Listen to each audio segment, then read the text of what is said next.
쑥스럽습니다. 이강현 전사님 아마 자기 광고니까 자세히 못할 것 같은데요. 이강현 전사님 2주 후에 종교개혁 500주년을 맞는, 그래서 500년의 이야기, 개혁 이야기를 할 텐데 은혜 넘치는 시간이 되리라 생각합니다. 그리고 또 하나님의 성품 파트 성경 공부가 21일부터 시작되는데 거기에도 많은 분들 동참해 주시기를 바랍니다. 여러분 보시는 대로 아시는 대로 아주 꼼꼼합니다. 그래서 강의 준비도 굉장히 성실하게 잘 준비했고 이렇게 신대원 이제 막 졸업했는데 이 정도의 딜리버리와 설교를 하는 목회자가 그렇게 많지 않습니다. 우리 양지온누리교회에 있기 때문에 제가 하는 이야기가 아닙니다. 정말 아주 잘 준비된 분이고 특별히 조직 신학에 대해서 굉장히 좋아했다 하고 또 공부를 많이 하셨다 그래요. 그래서 하나님의 성품 부분은 조직 신학적인 배경을 가지고 하는 공부이기 때문에 이강현 전사님 준비한 그 공부에 오시면 굉장히 은혜 받고 또 하나님을 더 깊이 알아가는 계기가 되리라고 생각을 합니다. 그동안 저에 대해서 칭찬해 준 것에 대해서 제가 보답을 했습니다. 오늘로 이제 시편 23편 마지막 시간입니다. 제 개인적으로도 시편 23편은 묵상할 때마다 정말 은혜를 받고 또 이 말씀이 얼마나 제게 큰 힘과 용기가 되는지 모릅니다. 뭐 늘 암송하는 말씀이지만 또 강해할 때 하나님께서 각 구절을 통해서 주시는 말씀들을 함께 나눌 수 있는 은혜가 있었습니다. 제가 스리랑카에서 사역할 때 스리랑카 성도들이 예배할 때 우리 지금 3부 두드림 예배하고 굉장히 유사하게 합니다. 앞에 뭐 다른 순서 없이 찬양만 계속 한 30분을 하고 그리고 난 다음에 지난 한 주간에 있었던 하나님께서 행하신 일들을 나누십시다. 그러면 여기저기서 지난주에 제가 몸이 안 좋았는데 이렇게 건강하게 교회 나올 수 있어서 하나님께 감사합니다. 그러면 일제히 회중들이 데비안 완세게 프라미어드 이렇게 우리 주님께 감사드립니다. 찬양합니다. 이런 고백을 해요 함께.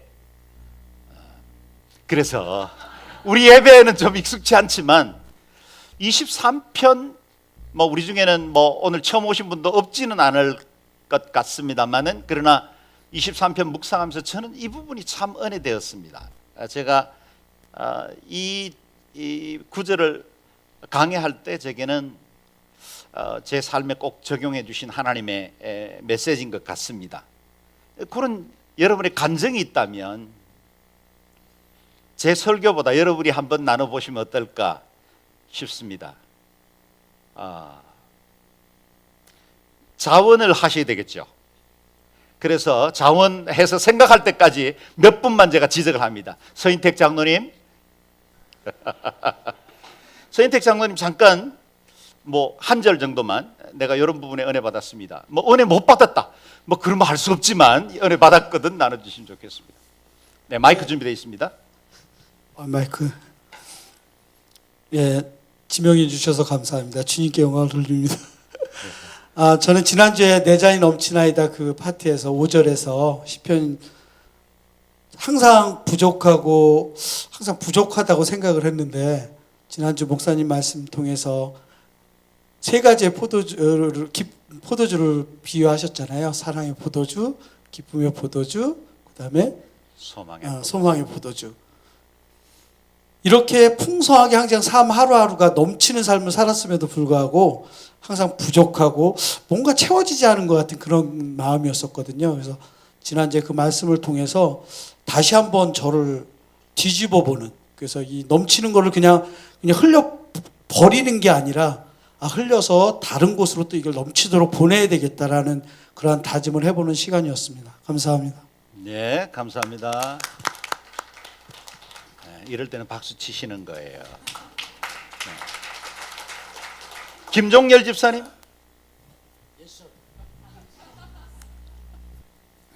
감사합니다.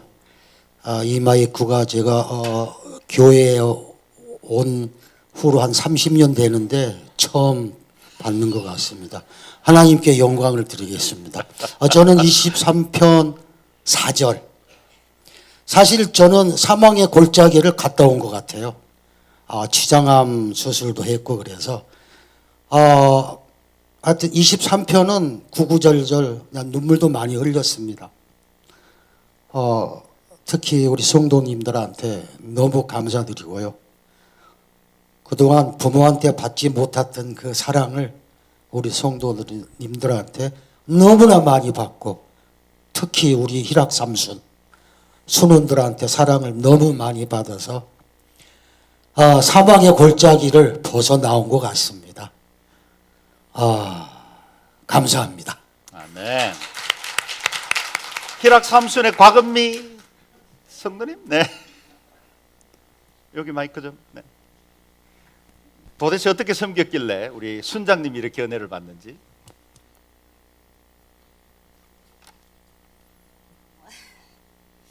저도 저번 주에 이제 내 잔이 넘치나이다 그 말씀으로 주셨는데 세상에서 제가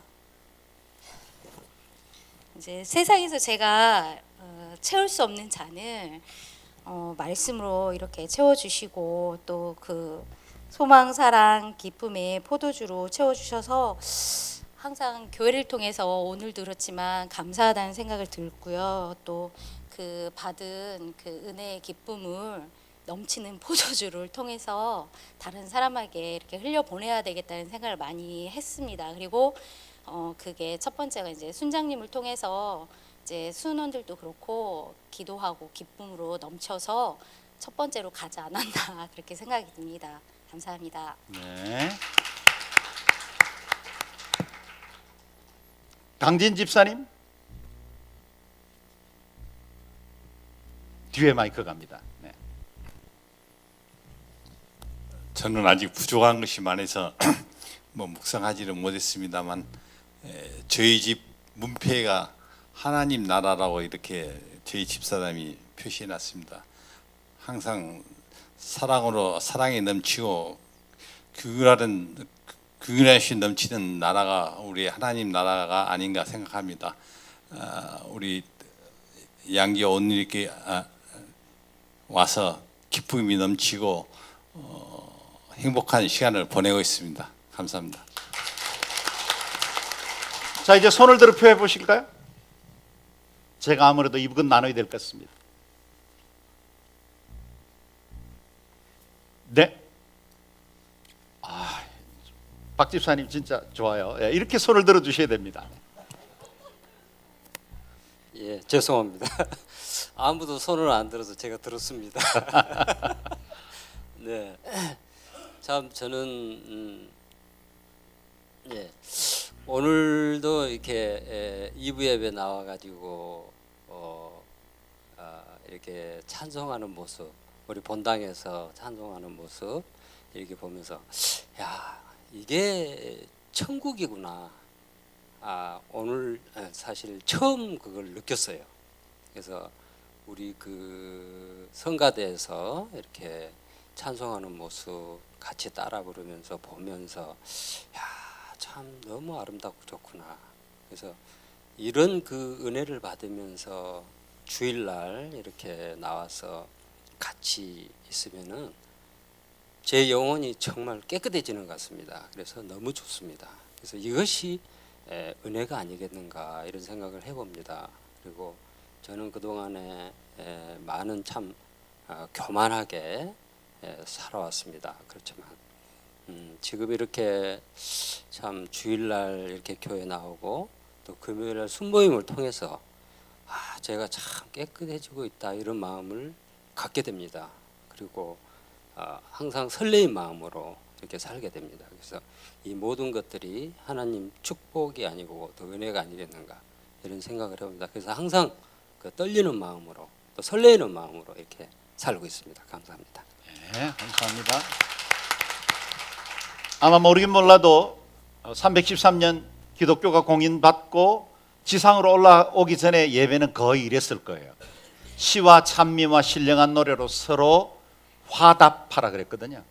그래서 아마 그때는 방언의 문제가 심각했던 것도 이렇게 함께 예배하는데 어느 사람이 일어나 가지고 지금처럼 한국말로 하지 않고 방언으로 막 말을 하는 거예요. 다른 사람이 이해할 수 없죠. 통역이 없거든 방언하지 말라. 이런 말들이 고린도전서에도 나오는 이유는 이와 같은 화답하는 예배를 드렸겠다. 그래서 저희가 지금 주일 1, 2부 예배 때 늘 포맷에 의해서 우리는 특별히 QC까지 만들어 놓고 정확하게 시간에 의해서 움직이지는 예배를 드리지만, 사실 초대교회 예배는 이런 역동적인 예배, 서로 사랑을 고백하고 하나님 은혜 받은 것 나누면 다른 곳에서 함께 박수치며 감동하고 아멘으로 화답해지고, 그것이 바로 시와 찬미와 신령한 노래였을 거라는 겁니다. 몇 분만 더 나눠주시겠어요 혹시? 네, 지명하지 말고 본인이 하시죠.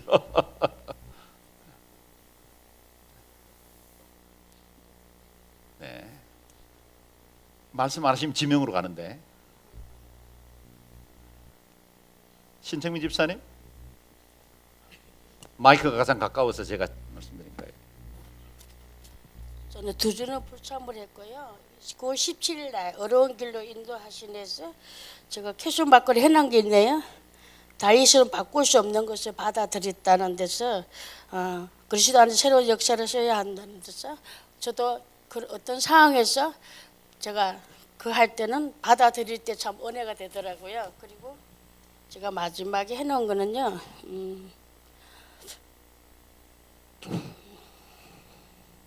하나님은 운명의 양인 우리 김경호 집사와 우리 아들 둘이가 함께 삶을 책임져야 한다는 의무가 있다는 거예요. 은혜를 받아서 우리 삶의 의의 길은 성경이라서 더욱더 하나님 말씀을 더 가까이 하겠다는 그런 다짐을 가졌고요. 겉으로는 중요한 목적이 있다는 거. 하나님의 당신의 이름을 위해서, 선한 목자신 하나님 이름을 위해서 우리에게 우리 가문에 의의 길을 인도하신다는 거. 그래서 내 영광이나 내 뜻이 아니라 하나님 이름을 위해서, 하나님 영광을 위해서 의의 길을 인도하시는 그 하나님이 우리 가정에 하나님 아버지 되심을 감사하며 그 길을 가게 놓으라고 제가 적어놨네요. 감사합니다. 네, 아주 잘 정리하셨습니다. 안태환 장로님 마무리하실까요?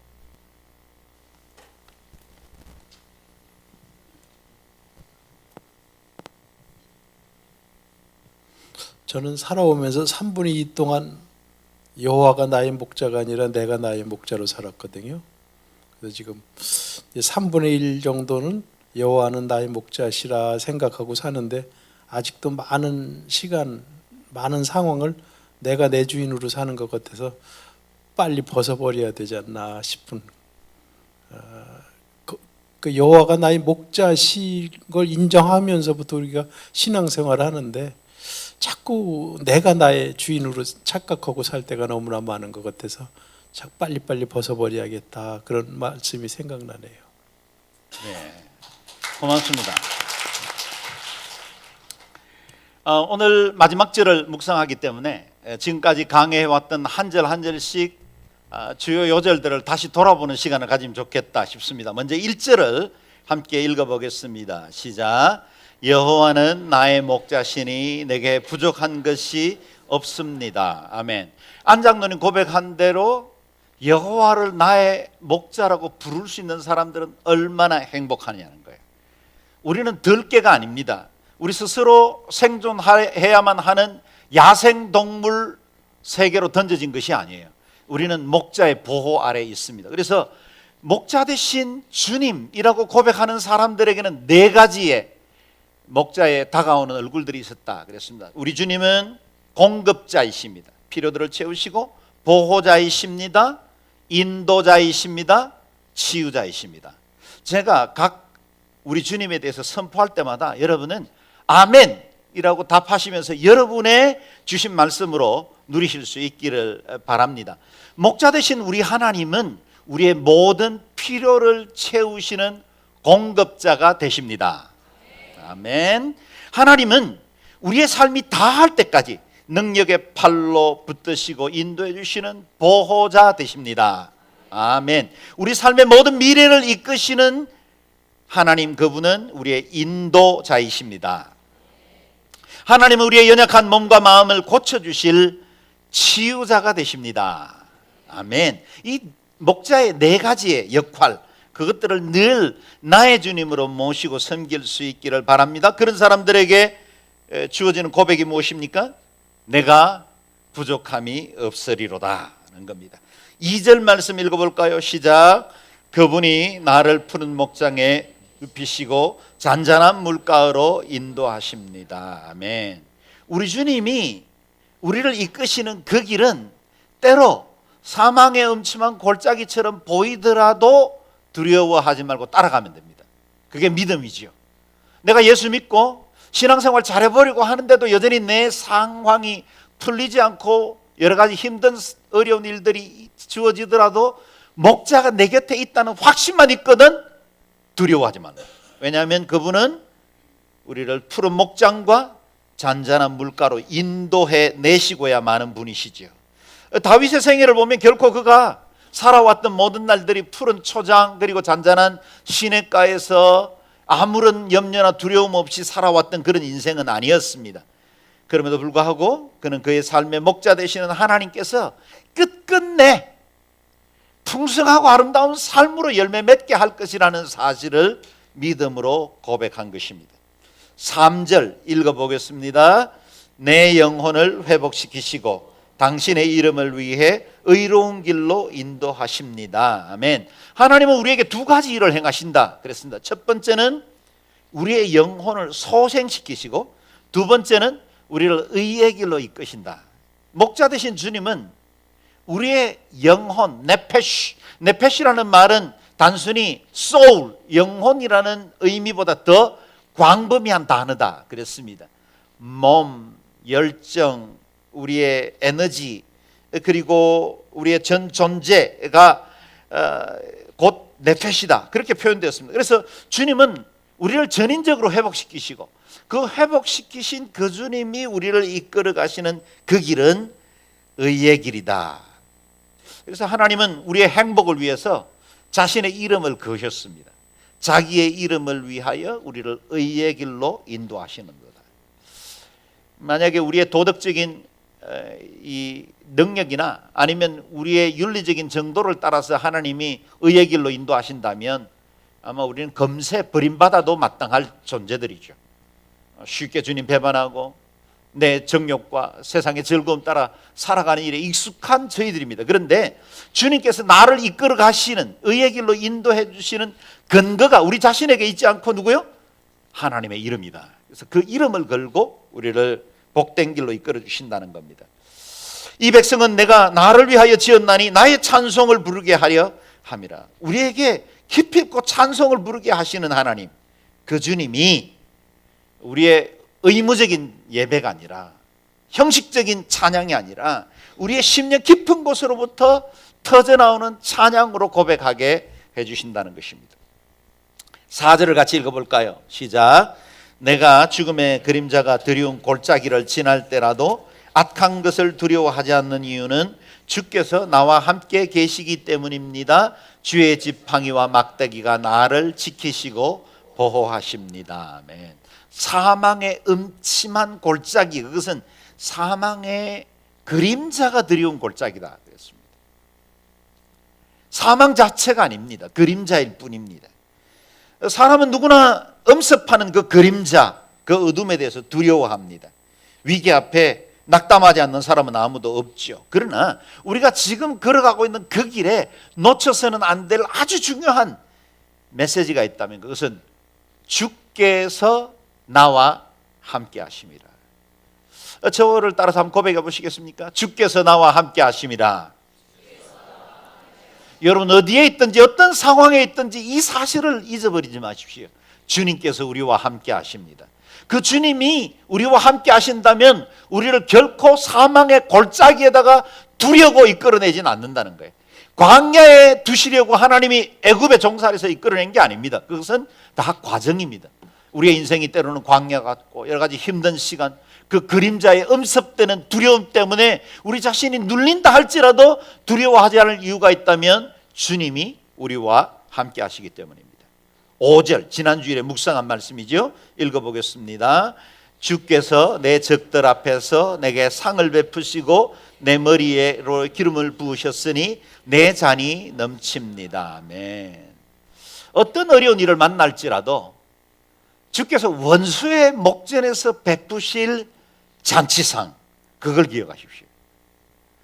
요한계시록에 미리 하나님께서 마치 창문 한 켠을 조금 열어서 보여주셨듯이 마지막 날 우리가 경험하게 될 어린 양의 혼인잔치, 그 영광스러운 백보좌, 하나님의 그 보좌와 함께 우리가 심판하고 왕노릇하게 될 그날 말이죠.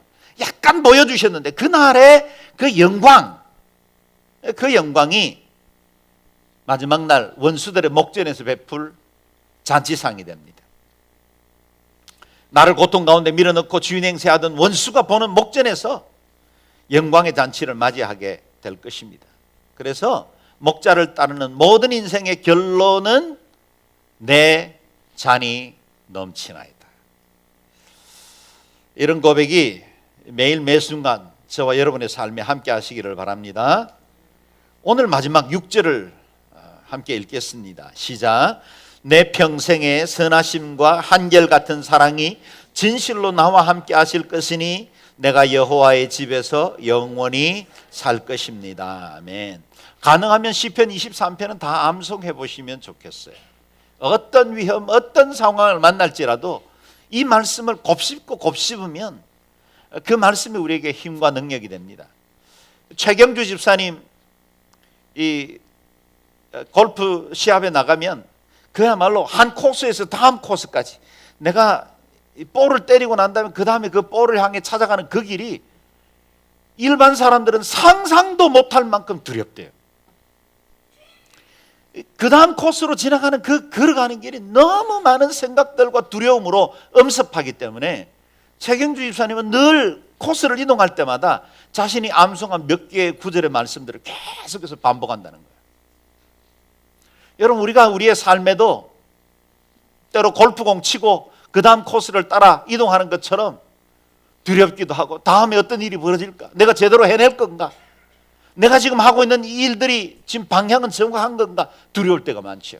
그럴 때마다 말씀을 암송하세요. 특별히 시편 23편은 우리에게 큰 용기와 소망을 주는 말씀이 됩니다.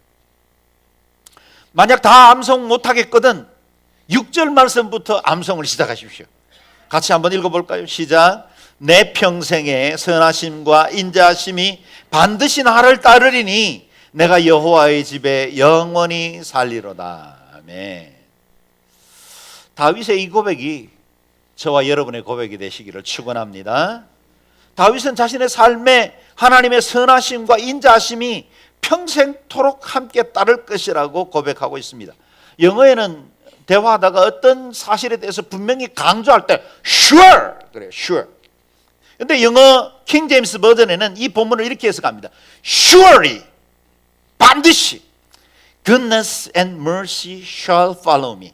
이 두 가지가 언제나 나를 따라갈 것이다 라고 고백하고 있는 겁니다. 우리 중 어느 누구도 미래를 살아본 사람이 없습니다. 미래를 살아보지 못한 자에게 5분 후라는 건 우리의 관념이나 상식 때문에 우리가 안심하는 거지 사실은 5분 후의 미래는 어느 누구도 보장하지 않는 거죠. 미지의 세계이기 때문에 그렇습니다. 그러나 다윗은 한 번도 살아보지 못한 미래를 마치 살아본 것처럼 녹화 방송을 보는 것처럼 고백하기를 surely 반드시 하나님의 선하심과 인자하심이 나를 따를 것이다. 이 믿음의 고백입니다. 믿는 자만이 할 수 있는 말이죠. 우리 하나님께서 지금 여기까지도 우리를 도우신 에베네셀의 하나님이 되셨다면 여호와 이레 내 모든 길도 주님께서 선하게 인도해 주시고 복된 것으로 예비해 주실 것이라는 고백이죠. 지금 나와 함께 하시는 하나님을 믿기 때문에 미래에도 하나님께서 함께 하실 것이라고 담대하게 선포할 수 있는 것입니다. 이 말을 오늘 우리의 표현들로 바꾼다면 나의 미래는 보정되었다는 겁니다. 나는 보정받은 인생을 산다는 고백입니다. 그래서 여러분 때로 엄습하는 어떤 두려움이나 환경들을 만날 때 늘 마음속에 고백하십시오. 내 평생의 선하심과 인자하심이 반드시 나를 따르리니 내가 여호와의 집에 영원히 살리로다. 본문을 다시 보십시오. 내가 선하심과 인자하심을 따르는 것이 아닙니다. 선하심과 인자하심이 나를 따른다 그랬습니다. 세상에 우리가 추구하는 것들도 동일한 원리가 적용됩니다. 돈 따라 살면 피곤합니다. 돈이 도망갑니다. 행복 따라 살면 그 행복이 내게 잡히지 않을 거예요. 무지개와 같다고 그렇게 수필에 쓰기도 하지 않습니까? 우리가 그 무엇을 쫓고 그 얻고자 하는 것을 쫓아다니면 늘 힘듭니다. 피곤합니다. 조마조마합니다. 두렵습니다. 주어질까 그렇지 못할까에 대한 염려가 가득 차 있습니다. 그런데 행운이 나를 따라오면 인생이 편안해지죠. 내가 추구하는 그 무엇이 아니라 그 무엇이 나를 따라오면 그건 행복한 인생입니다. 세상의 종교들은 모두 자기가 가진 의로 절대자의 선함과 인자를 불러내려고 합니다. 조상의 진노를 받지 않으려고 조상들에게 제사를 잘 지내야 된다고 추석이라는 걸 만들어냈습니다. 세상에서는 신들의 진노를 무서워해서 그것들을 달래기 위해서 부닥거리도 하고 신이 만족할 만한 여러 종교 행위들을 반복하고 또 반복하기도 합니다. 그러나 여호와가 나의 목자라고 고백하는 여러분은, 그리고 저는 오늘 이 말씀대로 주의 선하심과 인자하심이 나를 따릅니다. 따른다는 말 히브리어 라다프는 추격하다, 뒤쫓는다 그런 뜻을 가지고 있습니다. 이 말씀을 묵상할 때 드는 생각이 무엇입니까? 바로 보디가드입니다. 보디가드는 자신의 모습을 잘 드러내지 않습니다. 그런데 주요 인사들이 움직일 때마다 위험으로부터 보호하고 장애물들을 제거하는 역할들을 합니다. 하나님은 당신의 자녀들을 보호하기 위해서 두 보디가드를 보내셨어요. 여러분의 보디가드의 이름을 잘 기억해 두십시오. 토브와 헤세드입니다. 보디가드 이름을 알아야 이름 부를 거 아니에요. 급할 때. 토브와 헤세드입니다. 하나님의 선하심과 인자하심이라는 두 보디가드가 우리 뒤를 따른다는 거예요. 첫 번째 보디가드는 토브, 선하심이라 그랬습니다. 영어로는 goodness라고 번역하죠. 나에게 언제나 하나님의 선하심, goodness가 따르고 있다. 그 고백이죠. 우리는 내일 무슨 일을 만날지, 앞으로 내 삶에서 어떤 환경을 만날지는 모르지만 한 가지 분명한 건 성경에서 선언해 주신 대로 그 선하신 하나님의 선하심이, 우리 하나님은 선하시기 때문에 그분으로부터 나오는 것이 선합니다. 그 선하심이 우리와 일평생 함께 하신다는 것입니다. 다윗이 이 고백을 했던 상황을 한번 생각해 보십시오. 다윗 생애에 선한 일들만 일어났겠습니까? 크고 작은 어려움들, 죽음을 위협하는 여러 가지 적들을 만나기도 했습니다. 사망의 그림자가 드리운 골짜기를 여러 차례 통과해야만 하는 삶을 살아왔습니다. 다윗은 그의 삶에 좋은 일만 일어날 것이다 라고 말하지 않았습니다. 그러나 알았습니다. 이 모든 과정들을 통해서 결국은 하나님의 선하심이 드러나게 될 것이다. 모든 그리스도인들에게는 사도 바울을 통해 불변하는 복 한 가지가 약속되어 있죠. 로마서 8장 28절 잘하는 말씀입니다. 읽겠습니다. 우리가 알거니와 하나님을 사랑하는 자 곧 그 뜻대로 부르심을 입은 자들에게는 모든 것이 합력하여 선을 이루느니라. 아멘. 지난날 만났던 그 모든 일들, 내가 겪어온 내 인생에 남겨진 발자국마다 여러분 이 앵글을 가지고 해석을 해야 내 인생이 하나님의 뜻 안에서 풀어집니다. 하나님을 사랑하는 자, 곧 그 뜻대로 부르심을 입은 자, 곧 나에게는 모든 것이 합력해서 선을 이룬다는 것입니다. 내게 일어난 일들 지금은 다 이해 못해도 한 가지 사실은 분명합니다. 선을 이루게 될 것입니다. 때로는 실패합니다. 때로는 내 스스로의 부족함, 미숙함 때문에 넘어지기도 했습니다. 인생이 불안해 보기도 불행하다고 느껴진 적도 있습니다. 그럼에도 불구하고 그 모든 것들을 합력해서 하나님은 선을 이루어 가십니다. 여기에 선은 도덕적인 선이 아니죠. 좋은 결과, 유익을 말합니다. 하나님의 자녀들에게 일어나는 모든 일들은 결국 우리를 유익하게 하고, 그리고 이 과정들을 통해서 좋은 결과를 만들어내고야 맙니다. 그 결과가 무엇입니까? 그리스도를 닮아가는 거죠. 하나님 한 분 더욱 의지하고 사랑하는 것입니다. 그리고 주님이 우리 인생에 유일하고 완전한 가치이고 나의 삶의 주인이라는 걸 고백하게 만들어내고야 맙니다. 이 복된 약속은 모든 사람에게 주어진 것입니까? 그렇지는 않습니다. 적용 대상이 제한되어 있습니다. 누구입니까? 하나님을 사랑하는 자. 주님께서 택하신 당신의 친백성들에게 보증해 주시기를 너희의 삶의 모든 것은 내가 기필코 선을 이루고야 말 것이다. 두 번째 보디가드는 헤세드, 인자하심입니다. 킹 제임스 번역은 mercy라고 번역했고 NIV는 love라고 번역했습니다. 헤세드라는 말은 자비와 사랑이라는 뜻을 다 가지고 있는, 사실은 정확하게 우리말로 한 단어로 요약되지 않는 단어가 헤세드입니다. 그 헤세드에는 주님의 인자, 긍휼, 친절하심, 사랑, 길이 참으심, 이런 모든 내용들이 다 포함되어 있는 단어지요. 이 헤세드는 주로 우리가 넘어지고 실패했을 때 활동력이 왕성한 보디가드입니다. 예수 믿고 거듭났다고 해서 우리가 금세 천사로 변화되는 것은 아니죠. 우리가 예수 믿기로 결심하고 오늘 예배에서 받은 이 은혜의 말씀 붙들고 이 한 주간은 성령 충만함으로 살아가리라. 근데 잘 안 되잖아요. 그게 하나님이 더 잘 아세요. 그래서 우리가 이 문을 빠져나갈 때 헤세드라는 보디가드가 함께 따라 나와요. 분명히 너 실패할 텐데 우리가 넘어질 것도 아십니다. 그래서 이 헤세드라는 보디가드가 언제나 우리에게 은혜의 문을 활짝 열어놓는 겁니다. 언제든지 돌아올 수 있어요. 회개의 문은 결코 닫히지 않습니다. 언제든지 주님 앞에 돌아와 그 헤세드의 은혜를 누리게 하시는 것입니다. 하나님께서 보내신 두 보디가드가 끝까지 우리를 라다프 추격할 겁니다. 내가 싫어도 날 따라올 거야.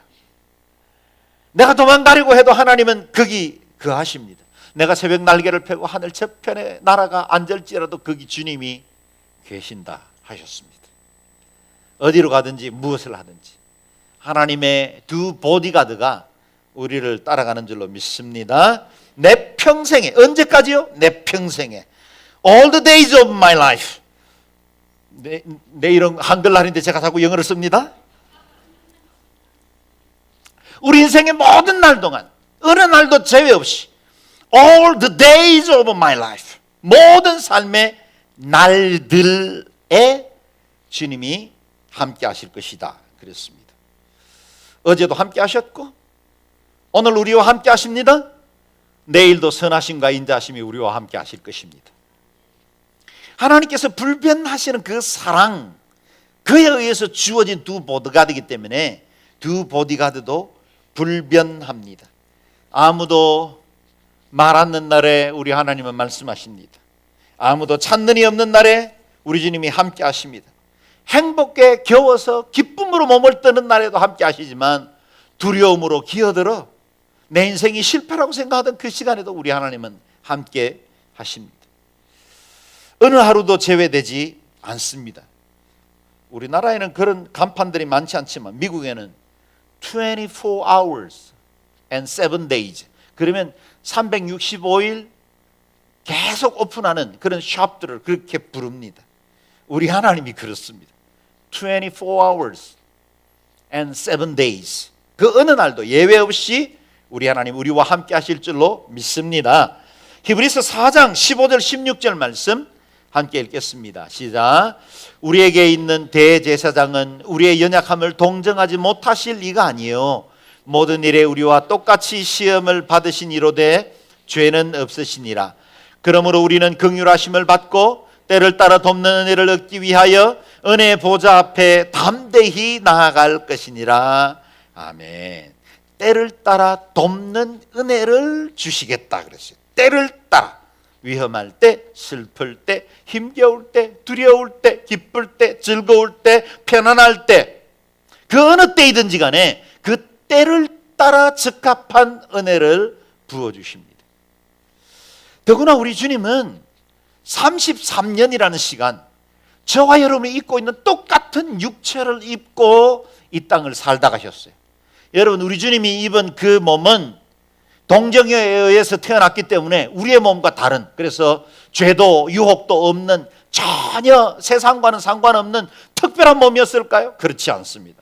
우리 주님이 입었던 몸도 저와 여러분이 때로 피곤하고 때로 목마르고 때로 슬프고 때로 질병으로 인해서 고통당하는 이 모든 것들과 똑같은 몸을 주님도 입으셨습니다. 그래서 오늘 본문 말씀처럼 우리 연약함을 동정하지 못하실 리가 아니요.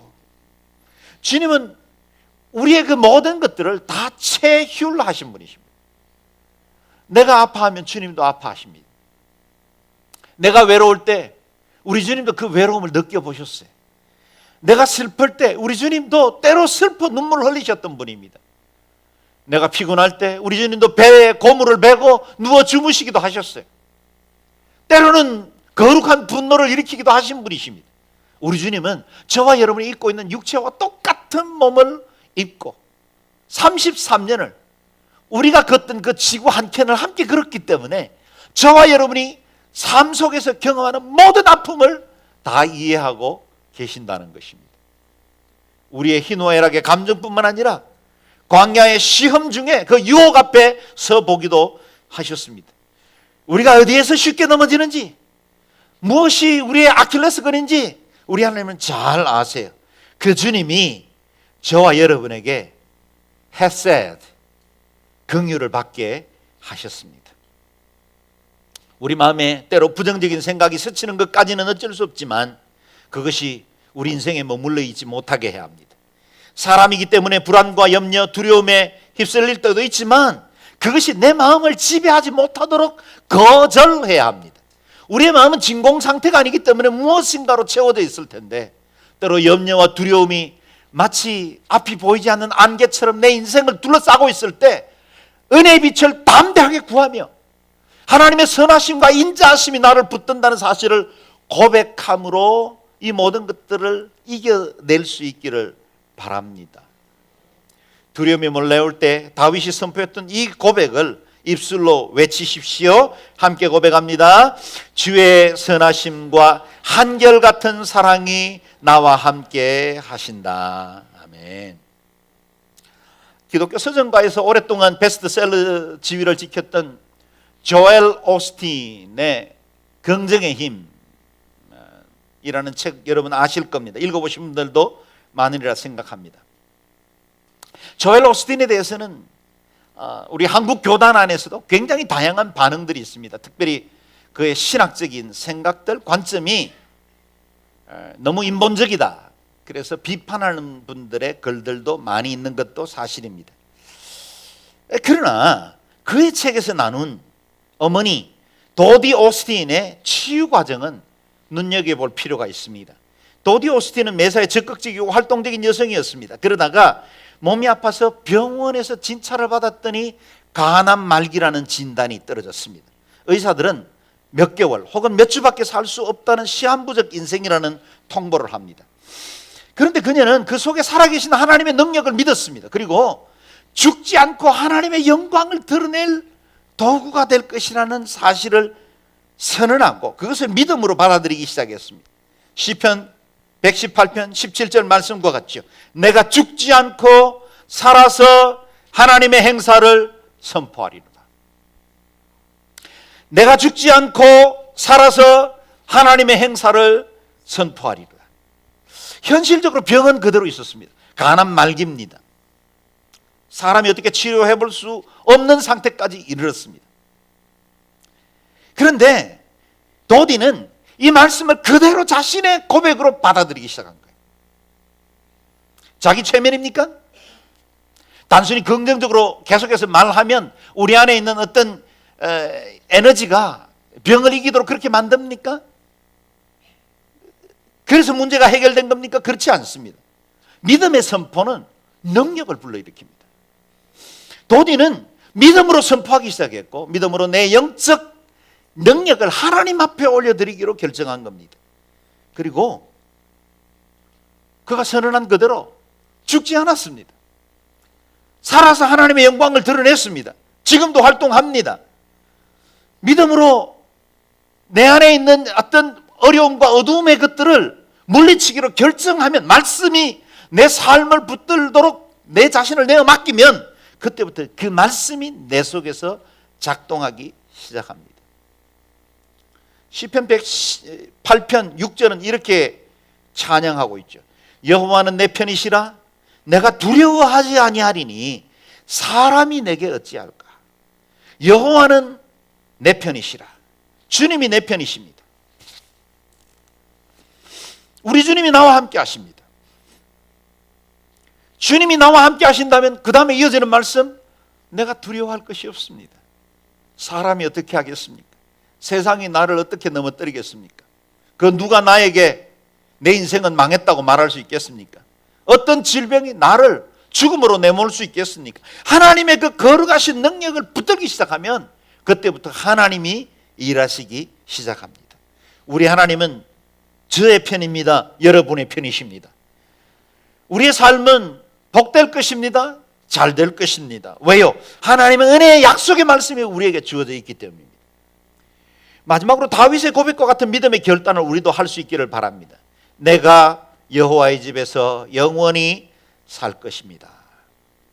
다윗이 말하는 여호와의 집은 문자적으로 하나님의 회막이 있는 예루살렘을 말합니다. 그러나 이 고백에는 더 깊은 영적 의미를 담고 있습니다. 다윗의 시대는 아직도 하나님의 집 성전이 건축되지 않은 때였습니다.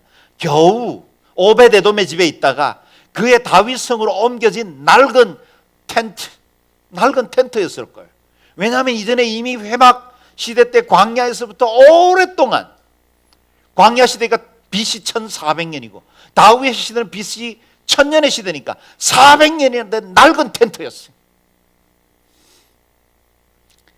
아마 그 법계 자체도 너무나 낡아서 이제는 제대로 그 모양이나 유지할 수 있을까 싶을 만한 그런 때였어요. 다윗이 그거 하고 싶어하는 집은, 여호와의 집은 낡은 텐트가 아닙니다. 그가 쌓아올린 성들보다, 그가 살고 있는 집들보다 더 초라한 그런 모양, 그것 자체가 여호와의 집이 아니었습니다. 그에게 여호와의 집은, 다윗이 사모하는 하나님의 집은 우주와 세상을 통치하시는 하나님의 품이었습니다. 그는 영원하신 하나님의 보호 안에 있기를 원했습니다. 다윗은 더 깊은 하나님의 교제 안에 머물기를 원했습니다. And I will dwell in the house of the Lord. dwell이라는 건 어디 안에 머물다, 어디 안으로 들어간다, 그런 뜻 아니겠습니까? Dwell in the house of the Lord. 우리 주님의 집 안에 나는 머물기를 원합니다. Forever and ever. 영원토록. 하나님의 그 깊은 교제 안에서 누리는 영원한 즐거움을 그는 맛보고 싶었던 겁니다.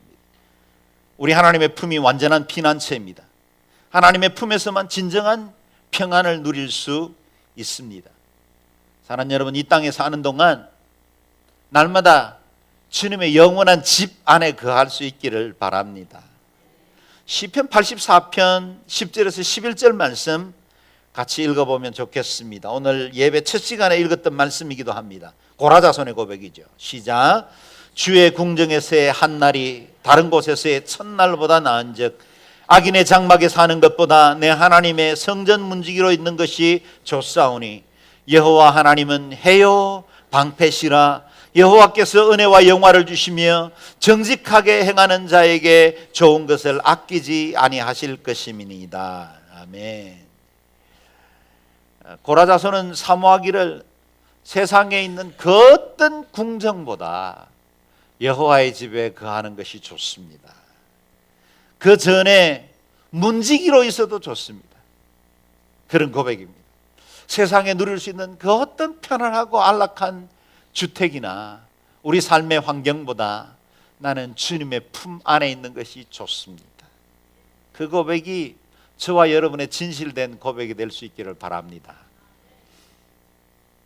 요한복음 10장 27절 28절 주님이 주시는 영원한 집입니다. 읽어볼까요? 내 양은 내 음성을 들으며 나는 저희를 알며 저희는 나를 따르느니라. 내가 저희에게 영생을 주노니 영원히 멸망치 아니할 터이요 또 저희를 내 손에서 빼앗을 자가 없느니라. 아멘. 참 목자 되신 그리스도의 품이 주님과 동행하는 것이 가장 아름답고 가장 영원하고 가장 완전한 여호와의 집인 줄로 믿습니다. 요한복음 14장 1절에서 3절 읽어볼까요? 시작. 너희는 마음에 근심하지 말라. 하나님을 믿으니 또 나를 믿으라. 내 아버지 집에 거할 곳이 많도다. 그렇지 않으면 너희에게 일렀으리라. 내가 너희를 위하여 처소를 예비하러 가노니 가서 너희를 위하여 처소를 예비하면 내가 다시 와서 너희를 내게로 영접하여 나 있는 곳에 너희도 있게 하리라. 아멘. 누가 말씀하신 것입니까? 예수 그리스도입니다. 천국의 주인이신 그분이 말씀하시기를 너희를 위해서 처소를 예비한다 그랬어요. 그래서 시편 23편의 결론은 예수 그리스도십니다. 목자 되신 우리 주님께서 아버지 집에 거할 처소를 예비해 주셨습니다.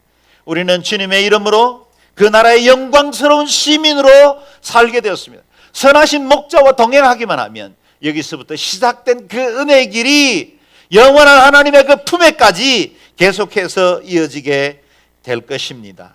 시편 23편의 그 고백이 여러분의 평생의 고백이 되기를 바라고, 주님 앞에 서는 날 목자 되신 주님 앞에 찬양과 감사로 우리 주님을 맞이하는 저와 여러분 되시기를 주의 이름으로 축원합니다. 아멘. 기도하겠습니다. 기도할 때 오늘 말씀드린 대로 하나님, 우리가 여호와의 집에 영원히 거하기를 원합니다. 우리의 공급자 되시고 보호자 되시고 인도자 되시고 치유자 되시는 그 주님과 함께 동행하기를 원합니다.